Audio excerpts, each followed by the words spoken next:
시청자 여러분 안녕하십니까? 국정의 바른 소리를 전합니다. 8월 19일 월요일 KTV 대한뉴스 시작합니다.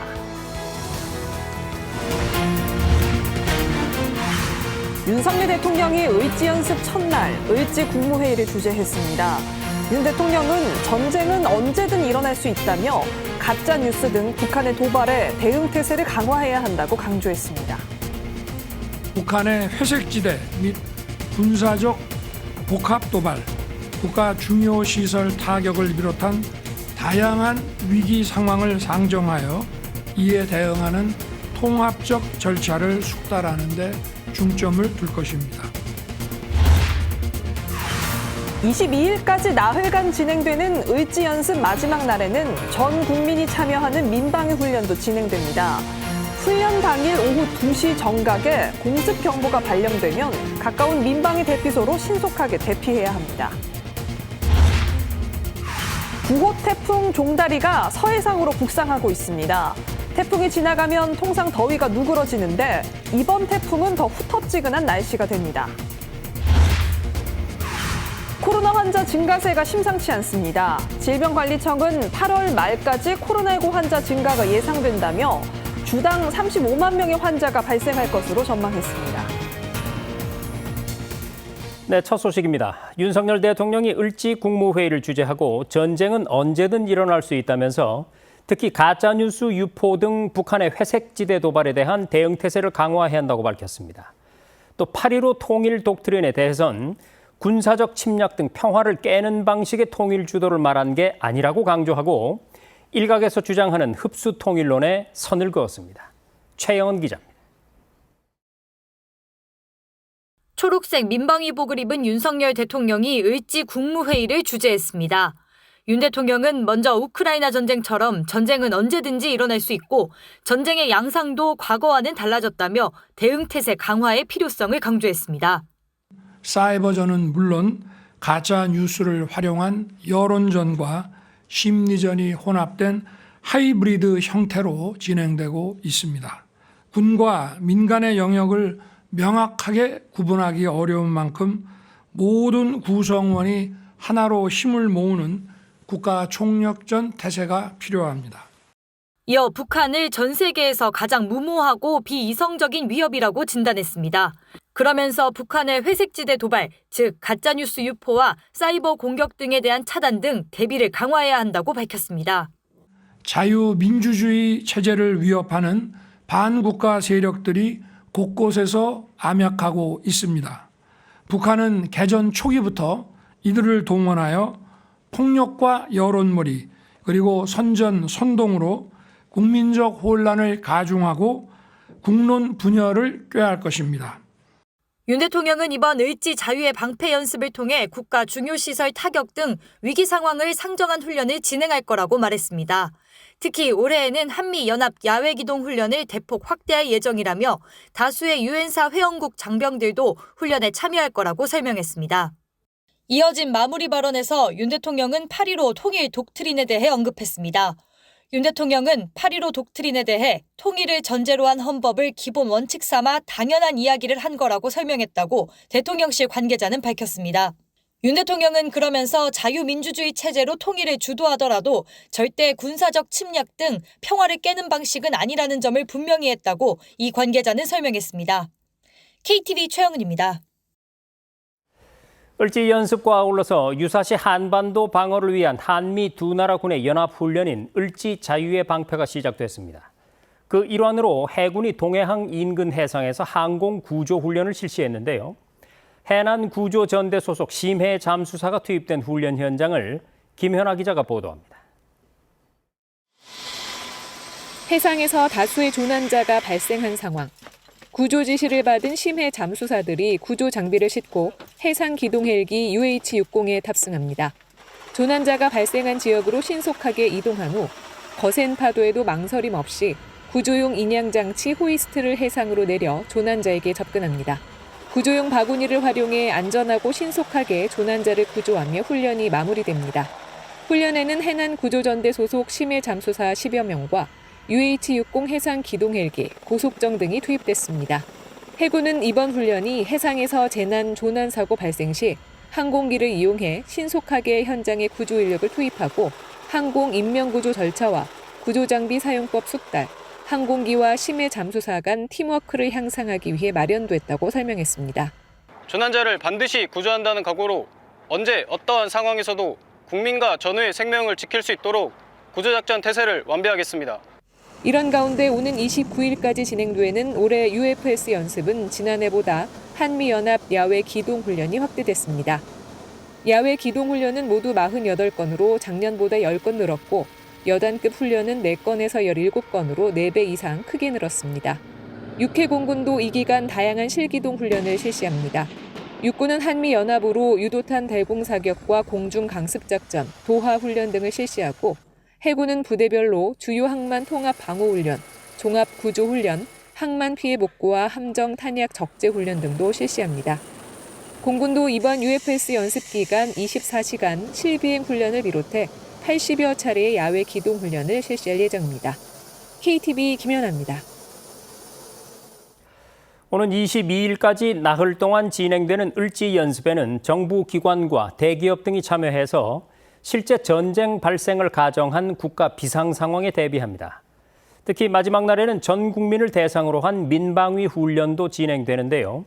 사이렌이 울렸을 때 어떻게 참여하면 되는지 조태영 기자가 알려드립니다. 을지 연습은 전쟁 등 국가 비상사태에 대비해 정부 차원에서 연 1회 전국 단위로 실시하는 훈련입니다. 한미연합군사연습과 연계해 을지 자유해방패라는 명칭으로 시행되는 연습에는 행정기관과 중점관리대상업체 등 약 4,000개 기관 58만 명이 참여합니다. 훈련에서는 실제 전쟁을 가정해 상황 전파와 대피 연습 등을 실시합니다. 또 드론과 사이버 공격을 대비하고 다중이용시설이나 국가 중요시설 테러에 대비한 통합 대응 훈련도 이어집니다. 을지 연습의 마지막 날인 22일 오후 2시에는 전 국민이 대피하는 민방위 훈련이 20분간 진행됩니다. 국민들께서도 훈련이 진행되는 동안 우리 모두의 안전을 위한다는 마음으로 불편함을 잠시 참아주시고 당국의 안내에 따라 신속히 대피하는 등 적극적인 참여를 부탁드립니다. 훈련 당일 오후 2시 정각에 공습경보가 발령되면 가까운 민방위 대피소로 신속하게 대피해야 합니다. 공습경보 발령과 동시에 5분간 일부 구간의 차량 이동도 통제되는데 이때 운행 중인 차량은 도로 오른쪽에 정차해야 합니다. 오후 2시 15분 경계경보가 발령되면 국민은 대피소에서 나와 경계태세를 유지하면서 통행할 수 있습니다. 오후 2시 20분 경보가 해제되면 일상으로 복귀하면 됩니다. 민방위 대피소는 아파트 지하, 지하철역 등 17,000여 개가 지정돼 있으며 네이버, 카카오, 국민재난안전포털에서 조회할 수 있습니다. 도로 통제 구간은 광역시의 경우 3개 이상, 시구는 1개 이상으로 행정안전부와 지방자치단체 사이트에서 확인할 수 있습니다. 정부는 국민 불편을 최소화하기 위해 티맵 등으로 차량 통제가 실시되는 구간을 우회하도록 안내할 예정입니다. KTV 조태영입니다. 한미연합훈련에 대해 북한은 침략전쟁 연습이라고 비난했습니다. 정부가 내놓은 8.15 통일 독트린에 대해선 별다른 반응을 보이지 않고 있는데 통일부는 북한의 반응을 예단하지 않고 지켜보겠다고 밝혔습니다. 김민아 기자입니다. 북한이 을지 자유해방패 연습을 가장 공격적이며 도발적인 침략전쟁 연습이라고 힐난했습니다.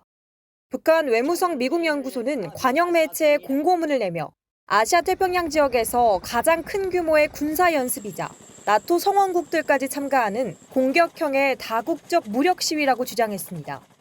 여전히 비난 투이긴 하지만 지난해 UFS 기간 남반부 전 영토 평정을 목표로 한 전군 지휘 훈련, 전술핵 공격 훈련을 시행했다고 밝힌 것과 비교하면 수위가 낮아졌습니다. 이에 대해 통일부는 예년에 비해서 강경한 톤은 아니지만 향후 동향을 지켜보겠다고 밝혔습니다. 우리 정부가 발표한 8.15 통일 독트린에 대한 북한의 반응도 며칠째 나오지 않고 있습니다. 8.15 통일 독트린에 대해서 현재까지 북한의 공식적인 반응은 없습니다. 북한의 반응에 대해서 예단하지 않고 지켜볼 예정입니다. 지난 2022년 정부의 담대한 구상 발표 이후 4일 만에 김여정 노동당 부부장은 담화를 발표해 거부 입장을 밝힌 바 있습니다. 지난달 발생한 압록강 일대 수해 피해 수습에 급급해 무반응으로 일관하고 있다는 분석이 나오는 상황. 이번 수해 피해 규모가 상당한 것으로 알려지고 있습니다. 여러 가지 민생의 어려움이 가중될 그런 여지가 있고 그러한 상황들도 북한의 좀 반응에 또는 태도에 일정한 영향을 미칠 가능성이 있다고 보고 있습니다. 통일부는 단정하지 않고 상황을 지켜보겠다면서 대통령이 직접 전제 조건이 없는 실무급 대화를 제안한 만큼 북한도 신중하게 검토할 필요가 있다고 밝혔습니다. 북한의 이 같은 무반응에도 통일부는 오는 22일 통일 독트린 관련 외신 기자 간담회를 열고 다음 달 국제 한반도 포럼을 개최하는 등 후속 조치에 속도를 낼 계획입니다. KTV 김민아입니다. 지난해 이맘때 미국 대통령 별장인 캠프 데이비드에서 한미일 정상이 만났었죠. 이곳에서 맺어진 협정을 기반으로 한미일 세 나라의 협력이 제도화되고 또 후속 회의가 잇따라 열렸는데요. 지난 1년간 어떤 성과들이 있었는지 이혜진 기자가 돌아봤습니다. 지난해 8월 현대사 주요 외교 무대 미 대통령 전용 별장 캠프 데이비드에서 열린 역사상 첫 단독 한미일 정상회의. 세 나라는 한미일 협력의 포괄적 지침 캠프 데이비드 원칙을 채택합니다. 삼국 협력 제도화를 통해 안정적 발전의 토대를 확립한 겁니다. 공동 위협에 함께 대응하는 3자 협의에 대한 공약에도 합의했습니다. And to have all our relative cabinet member people meet on a regular basis from this point on, not just this year, not next year, forever. That's the intention. 法の支配に基づく自由で開かれた国際秩序を守り抜くため、今後とも日米韓3カ国の戦略的連携の一層の強化に取り組んでまいります。 이렇게 한미일 정상이 캠프 데이비드에서 만나 협력 강화를 약속한 지 1년. 대통령실은 한미일 협력이 전례 없는 수준으로 발전해 있다고 평가했습니다. 정상 간 합의 문서를 기반으로 북한 도발 대응을 위해 한미일 3국 고위급 협의가 이뤄졌습니다. 정상회동 1회, 외교장관과 국방장관 각 3회, 안보실장 1회 등입니다. 산업장관, 재무장관 회의도 최초로 진행됐습니다. 특히 한미일 국방장관은 지난달 일본 도쿄에서 만나 안보협력 프레임워크 협력각서에 서명했습니다. 한국 관계자들이 모두 만날 수 있는 이 제도와 여건이 만들어졌고요. 네. 이렇게 되면 캠프 데이비드 정신에 언급됐던 3국 공동훈련 자체도 이게 일회성이 아니라 이제 중장기적으로 기획을 하고 계속해 나갈 수 있는 기반이 마련된 거고. 같은 달 우리 합참의장과 일본 통합망료장, 미국 합참의장도 만나 한미일 미사일 경보정보 실시간 공유 체계를 확인했습니다. 협력 범위도 확장돼 있다는 평가입니다.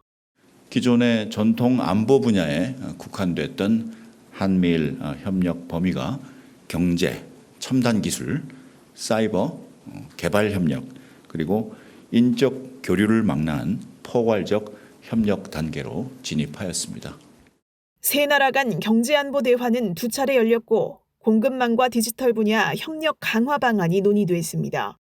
한미일 우주안보 대화에서는 국가 우주 전략과 책임 있는 우주 이용 등 우주안보 강화를 위한 다양한 사안이 한국 외교부, 미국 국무부, 일본 외무성 간 대화를 통해 다뤄졌습니다.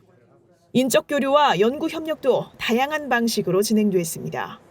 올해 1월 한미일 3국 대학 간 퀀텀 협력 의향서를 체결했고 지난달 부산에서는 글로벌 리더십 청년 서밋도 열렸습니다. 한미일 협력과 캠프 데이비드 정상회의 후속 조치는 앞으로도 계속됩니다. 대통령실 관계자는 한미일 3국이 올해 정상회의 개최에 공감대를 함께하고 있으며 미국과 일본 지도부 교체와 관계없이 캠프 데이비드에 대한 지지는 확고하다고 밝혔습니다. 이어 한미일 세 정상이 하반기 2~3차례 국제회의를 계기로 한자리에 모이는 기회가 있을 걸로 전망했습니다. 이런 3국 간 공조를 바탕으로 협력의 지리적 범주를 한반도와 인도태평양을 넘어 글로벌 영역으로 확장해 나갈 방침입니다. KTV 이혜진입니다.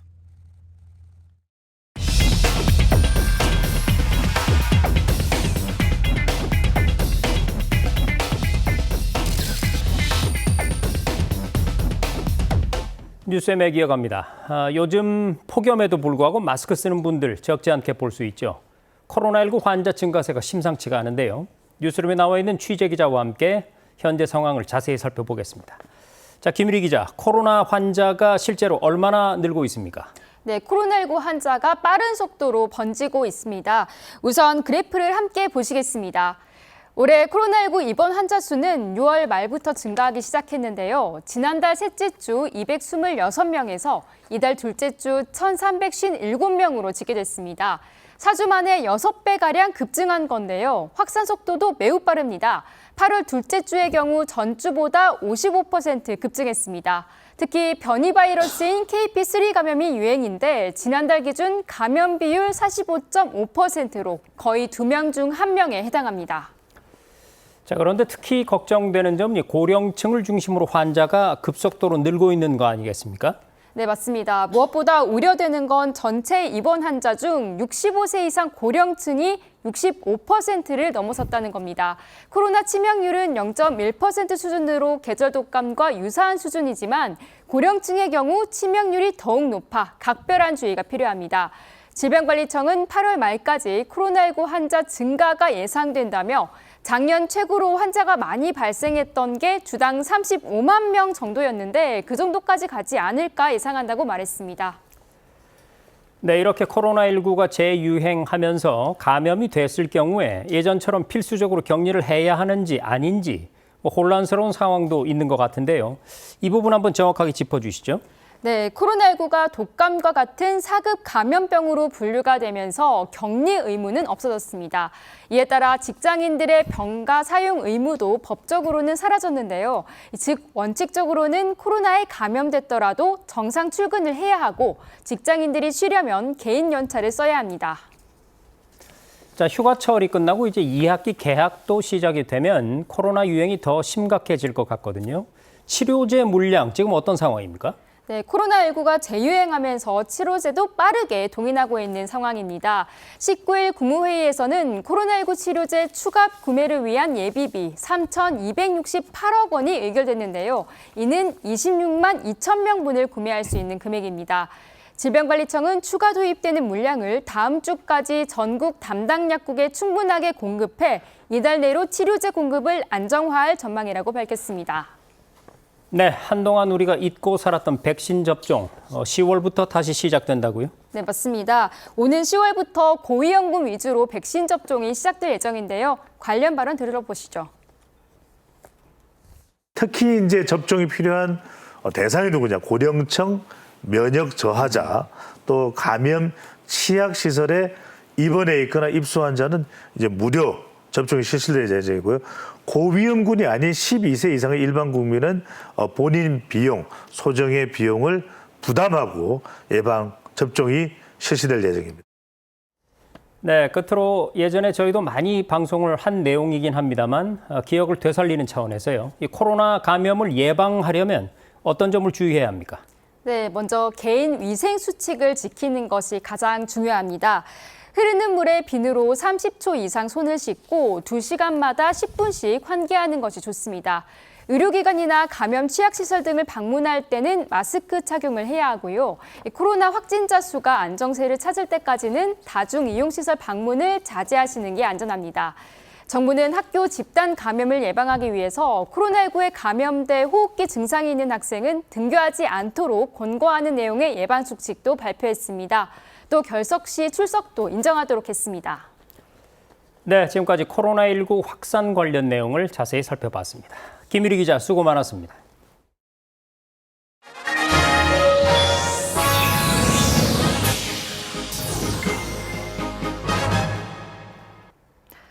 구호 태풍 종다리가 서해상으로 북상하고 있어 대비가 필요합니다. 그런데 통상 태풍과 함께 더위가 누그러지곤 했던 것과는 달리 이번 태풍은 뜨거운 열기를 몰고 올라와 더위는 여전할 것으로 보입니다. 김창규 기자의 보도입니다.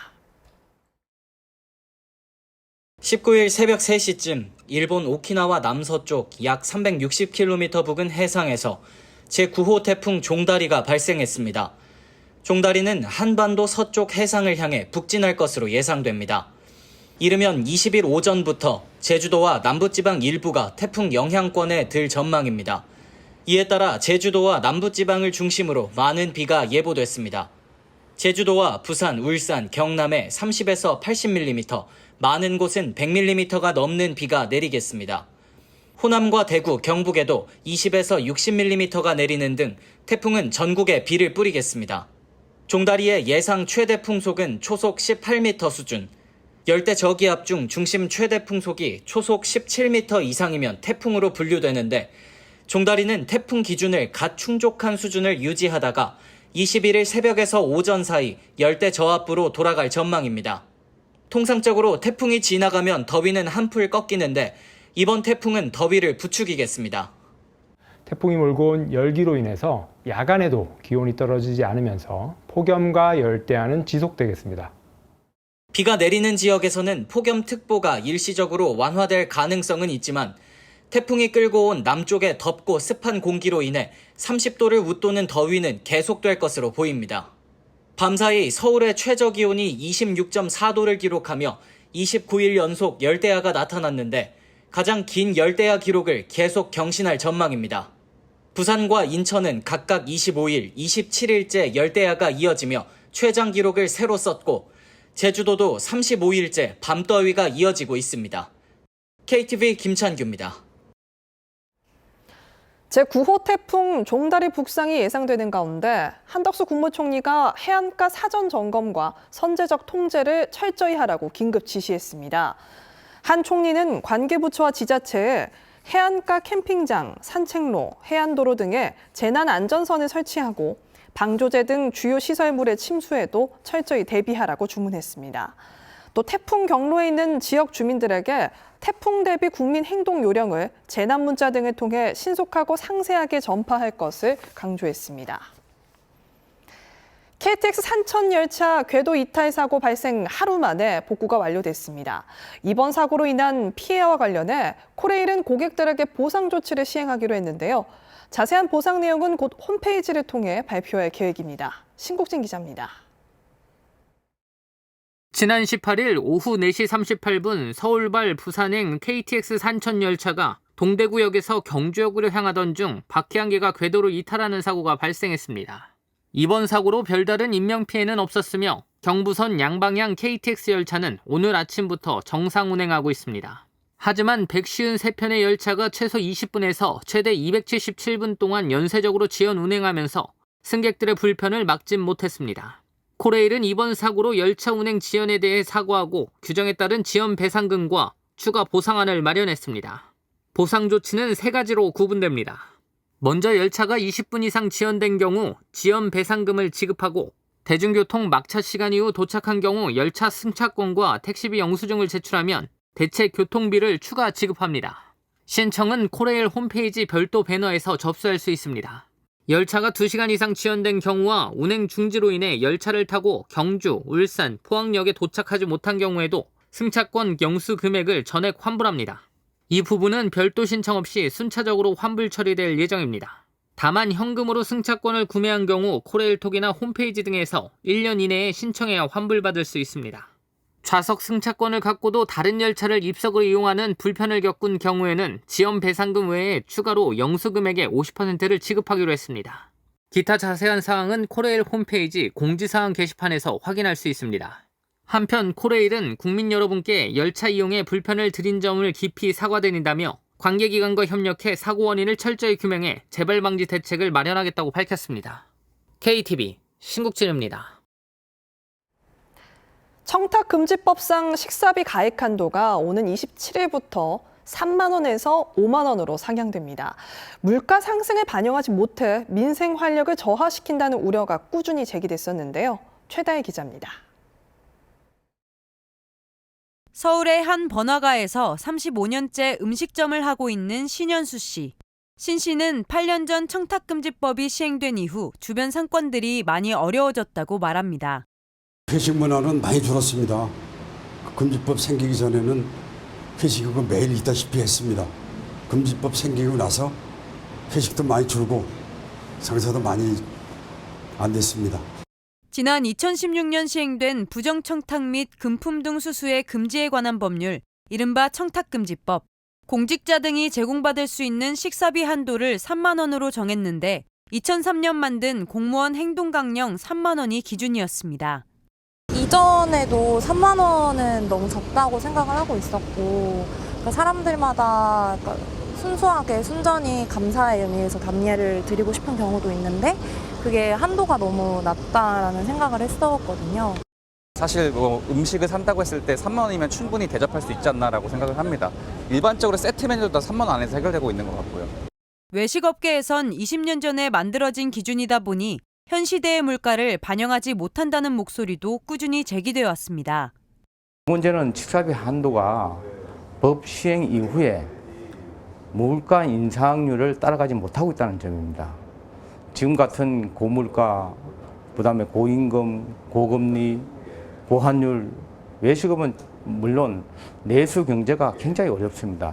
이에 국민권익위원회는 6차례 간담회를 열어 현장의 목소리를 청취하고 국무회의에서 음식물 가액 범위를 상향하는 내용의 청탁금지법 시행령 개정안을 의결했습니다. 오는 27일부터 청탁금지법상 공직자 등이 예외적으로 제공받을 수 있는 음식물의 가액 범위가 기존 3만 원에서 5만 원으로 상향됩니다. 농수산물, 농수산 가공품의 선물 가액 범위는 기존대로 평상시 15만 원, 설날 추석 선물 기간은 30만 원이 적용됩니다. 소비취득 등으로 어려움을 겪고 있는 소상공인 자영업자에 대한 지원이 필요하다는 점에 공감하면서 청탁금지법상 가액 기준을 합리적으로 조정하기 위해 시행령 개정에 나서게 된 것입니다. 한편 이번에 의결된 개정안은 대통령 재가를 거쳐 다음 주에 공포 시행되면 바로 적용됩니다. KTV 최다희입니다. 88 주택 공급 확대 방안에 담긴 서울시내 주택 건설 사업에 속도를 내기 위해 국토부와 서울시가 머리를 맞댔습니다. 37만 가구 규모의 정비 사업에 대한 규제를 완화하고 공공 신축 매입에 서울주택토지공사의 참여가 확대될 전망입니다. 이리나 기자입니다. 현재 서울 도심권에서 진행 중인 재건축 재개발 사업 규모는 약 37만 가구. 하지만 최근 공사비 급등에 더해 사업성 저하 등의 문제로 사업 추진이 지지부진한 상태입니다. 정부는 이를 해결하기 위해 앞서 지난 8일 88 주택 공급 확대 방안을 통해 재건축 재개발 촉진법 제정으로 사업 절차를 대폭 줄이고 용적률도 완화하기로 한 바 있습니다. 복잡한 사업 절차는 최대한 하나로 묶고 행정 지연이 발생하지 않도록 국토부와 지자체가 적극 개입하여 이를 조정해 나갈 계획입니다. 정부는 88 대책 추진에 힘을 불어넣기 위해 서울시와 추가적인 협력에 나섰습니다. 우선 다음 달부터 서울시 내에서 진행 중인 재건축 재개발 사업의 경우 용적률 완화로 의무 공급해야 하는 임대주택 비율을 줄입니다. 이렇게 낮춰진 임대주택 물량 대신 일반 분양 물량을 늘려 정비사업의 사업성을 개선할 계획입니다. 서민 주거 안정의 한 축을 담당하는 비아파트 공급난을 해소하기 위한 신축 매입주택 공급도 확대합니다. 88 주택 공급 대책에 담긴 비아파트 공급 상황 정상화까지 서울 시내 신축 매입 무제한 공급 방안에 서울주택도시공사 SH의 참여 확대를 적극 검토할 방침입니다. 또 신혼부부와 청년층 등 수요자가 원하는 입지에 공급할 수 있도록 신축 매입 임대주택과 장기 전세주택 간 연계 방안 검토는 물론 노후 청사를 활용한 복합개발 사업도 발굴할 것이라고 밝혔습니다. 개발 제한구역 해제를 활용한 신규 택지 공급을 위해서는 후보지 선정을 위한 사전 협의 단계에서부터 국토부와 서울시가 협조하고 11월 후보지 발표 이후에도 지구 지정과 지구계획 승인 등 후속 절차를 신속히 진행할 계획입니다. 서울의 개발 제한구역 해제지에 지어질 공공주택은 대부분 서울시가 최근 새롭게 내놓은 장기 전세주택 2, 즉 신혼 20년 전세 자가주택을 대폭 확대해서 공급하고자 합니다. 정부는 서울을 비롯해 수도권 내 그린벨트를 해제해 올해 5만 가구에 내년에 3만 가구를 더해 총 8만 가구 규모의 신규 택지를 발굴할 예정입니다. KTV 이리나입니다. 지난해 전 국민을 충격에 빠뜨렸던 수원 영아 냉장고 유기 사건. 이를 계기로 마련된 출생통보제와 보호출산제가 시행된 지 한 달을 맞았는데요. 그동안에 위기 임산부 16명이 보호출산을 신청했고 이들 가운데 한 명은 숙려 기간 끝에 직접 양육을 선택한 것으로 나타났습니다. 김경호 기자의 보도입니다. 갑작스런 임신으로 고민하던 위기 임산부 A씨는 낙태 대신 보호 출산제를 선택했습니다. 가명으로 의료기관에서 출산한 이후 아이를 입양 보내기로 결정한 겁니다. 하지만 숙려기간 동안 아이를 돌보고 상담을 받으면서 직접 양육하기로 마음을 바꿨습니다. 지난해 6월 세상을 떠들썩하게 한 수원 영아 냉장고 유기 사건을 계기로 출생통보제와 보호출산제가 시행된 지 한 달. 그동안 368개 의료기관에서 18,000여 명의 출생정보가 심사평가원에 통보됐습니다. 하루 평균 약 600명의 출생 사실이 곧바로 심평원으로 전달된 겁니다. 같은 기간 보호출산제를 신청한 위기 임산부는 16명으로 집계됐습니다. 이들 가운데 한 명은 숙려기간 끝에 보호출산 신청을 철회하고 직접 양육을 결정했습니다. 출산 이후에는 직접 양육하는 것을 다시 한번 고민할 수 있도록 7일 이상 숙려기간을 가지도록 합니다. 위기 임산부 상담 전화와 지역 상담기관을 통해서는 419건의 상담이 진행됐습니다. 위기 임산부들은 주로 정서불안과 서비스 연결, 경제적 어려움, 보호 출산 신청 등에 대한 상담을 요청했습니다. 상담 이후 필요에 따라서는 시설 입소와 주거 지원, 양육 지원 등이 이뤄졌습니다.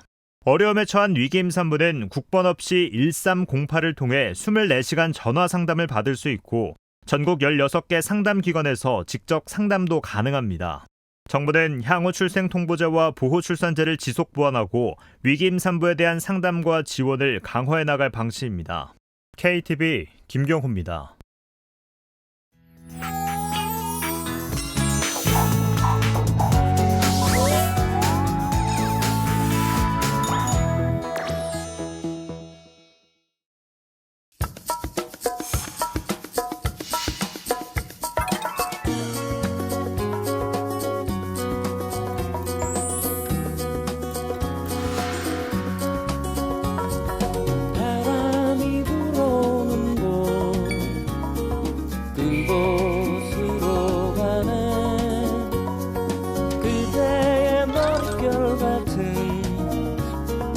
나무 아래로 덜컹이는 기차에 기대어 너에게 편지를 쓴다.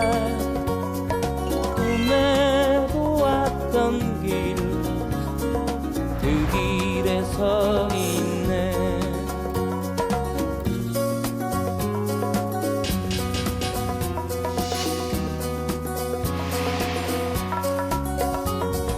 설레임과 두려움으로 불안한 행복이지만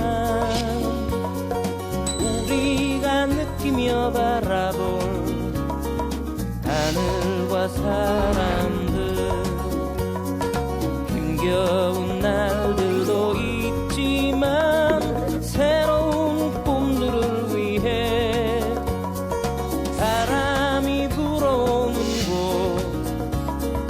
그곳으로 가네.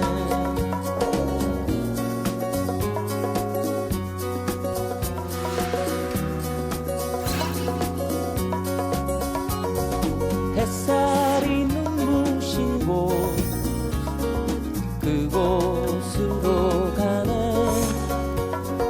바람에 내 몸 맡기고 그곳으로 가네. 줄렁이는 파도에 흔들려도 수평선을 바라보며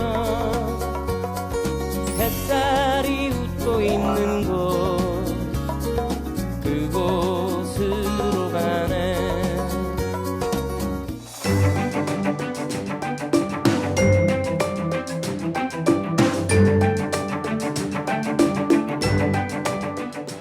안녕하세요. K웨더 라이프스타일 예보 박성림입니다.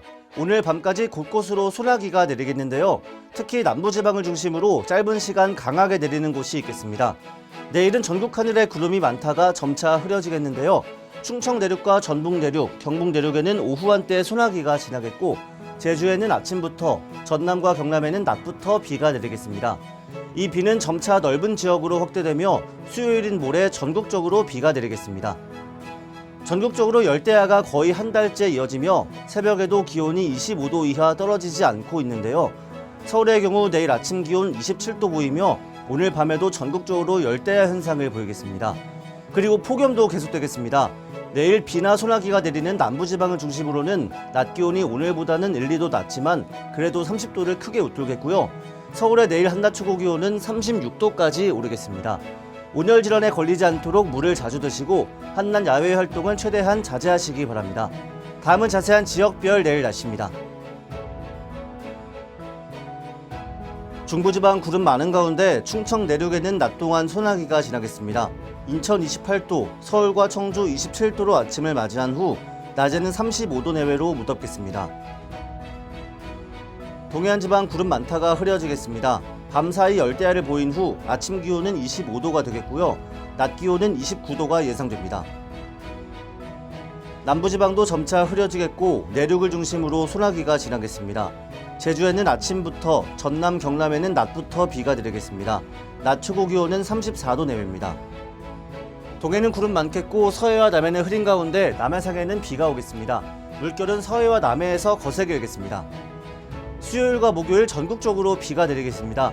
한편 곳곳으로 소나기가 지나는 날이 많겠습니다. 날씨였습니다. 네, 앞선 뉴스와 예보에서 보신 것처럼 태풍 종다리가 북상하고 있습니다. 이번 태풍은 뜨거운 공기, 즉 더위까지 몰고 온다고 하는데요.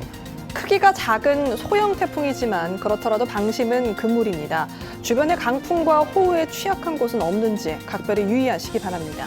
KTV 대한뉴스 오늘 저희가 준비한 소식은 여기까지입니다. 시청해주신 여러분 고맙습니다.